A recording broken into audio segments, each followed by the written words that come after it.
আপনাদের সংস্কার করতে হবে পুলিশ বাহিনীর মধ্যে, আপনাদের সংস্কার করতে হবে বিজিবির মধ্যে, আপনাদের সংস্কার করতে হবে এই নৌবাহিনী বিমান বাহিনীর মধ্যে।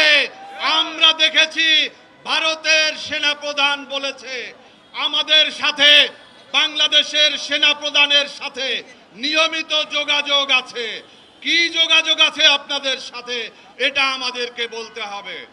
আপনারা এখানে ঐক্যবদ্ধ হয়েছেন, আমাদের ঐক্যের মাপকাঠি হতে হবে ফ্যাসিবাদের বিরুদ্ধে, আমাদের ঐক্যের মাপকাঠি হতে হবে ভারতীয় আধিপত্যের বিরুদ্ধে, আমাদের ঐক্যবদ্ধ হতে হবে জাতীয় স্বার্থের পক্ষে। বন্ধুরা, আজকে আমাদের এখানে প্রধানতম দাবি হচ্ছে জাতীয় পার্টিকে নিষিদ্ধ করার।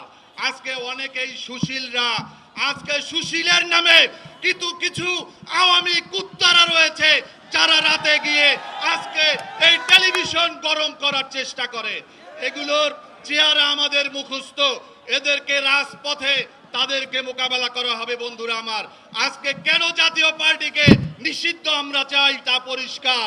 এই আওয়ামী লীগকে যে কারণে নিষিদ্ধ চাই সেই একই কারণে আজকে আমরা জাতীয় পার্টিকে নিষিদ্ধ চাই।